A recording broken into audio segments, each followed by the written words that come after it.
Hey there folks, welcome back. Alex Laux here, and today we are in room S235 at Sheridan College. The significance of this room? Well, it once housed the full projection system for the college. That included a 35mm and a 16mm film projector. In fact, in the introduction you saw the 16mm film projector. Unfortunately, the 35mm has gone to the scrap heap. But what does that have to do with us today? Well, today I wanted to talk to you about motion picture film, specifically the Kino line coming from Lomography. Now, it's no surprise that this film is not original, it's not new. It's actually coming to Lomography from a company called Orwo.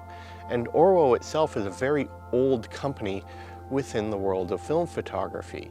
Orwo is the East German version of AGFA that was formed after the Second World War and went on to supply a great deal of film for the Soviet bloc, specifically motion picture film.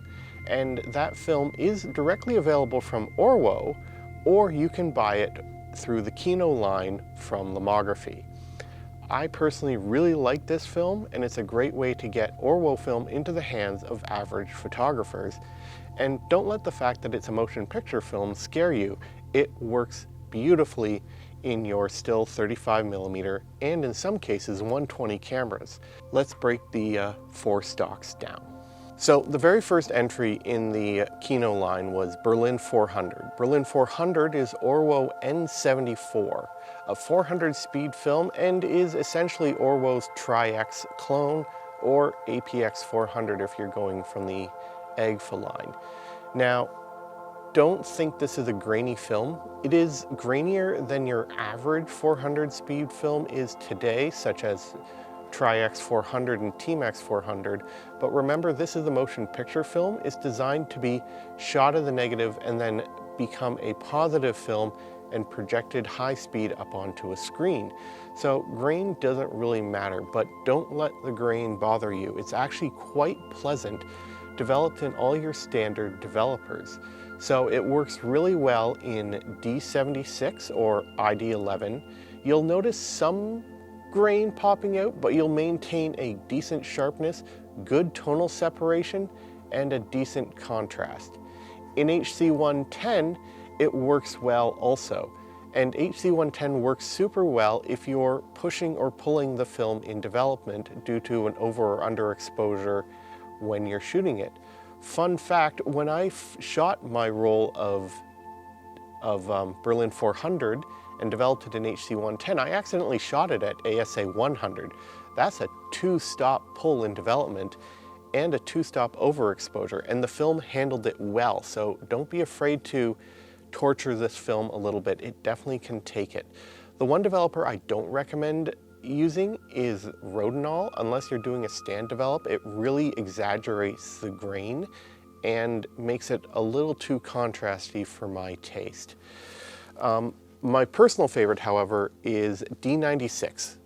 But of course, this is a motion picture film, so it does really well in D96 developer, and I find it really tames the grain well and maintains that sharpness and gives it that cinematic flair that you're obviously wanting if you're shooting motion picture film in your still cameras.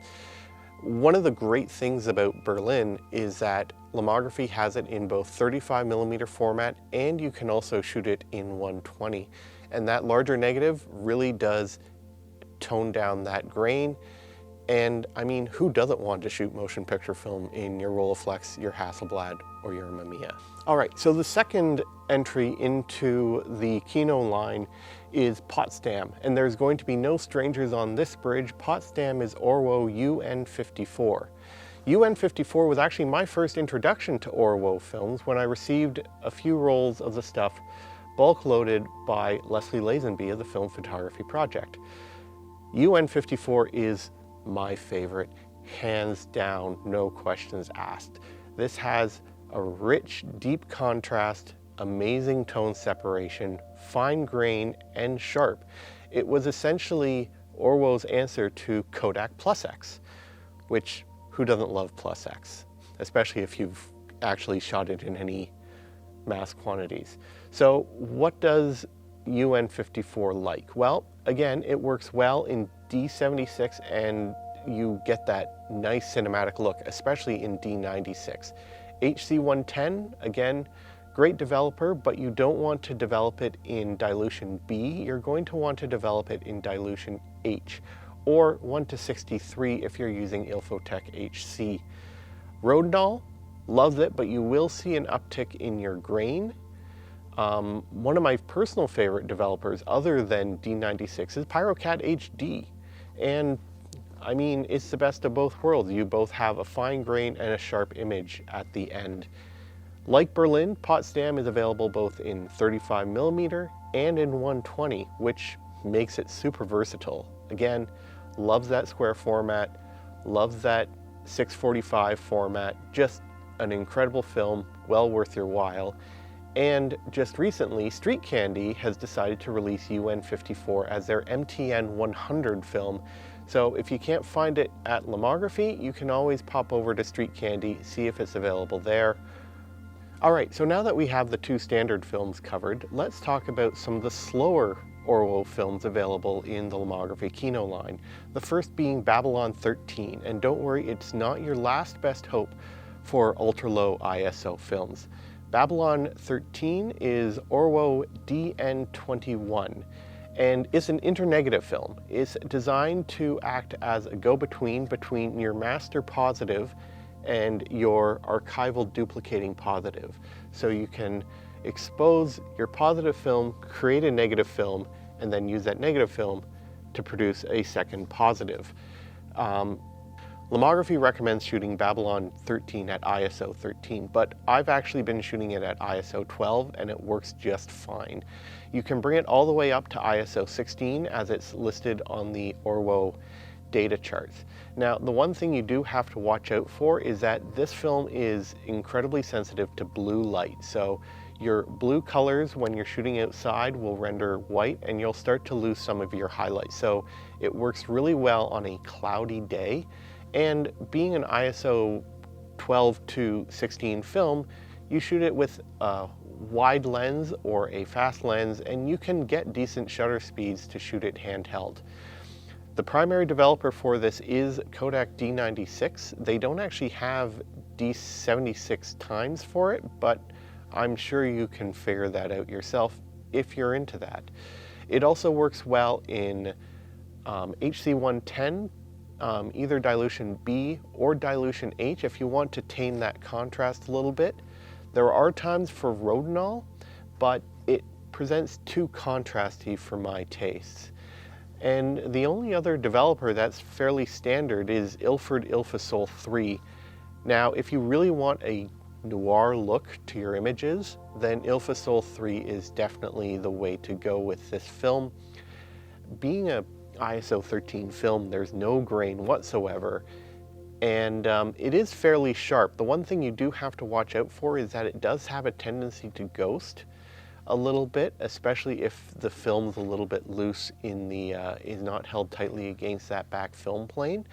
Most of my cameras I didn't run into too much problems with, but it has a tendency to. Remember that it's designed to be sort of sandwiched between two negatives and exposed very bright, very direct light. So it's something a little bit different for your standard shooting.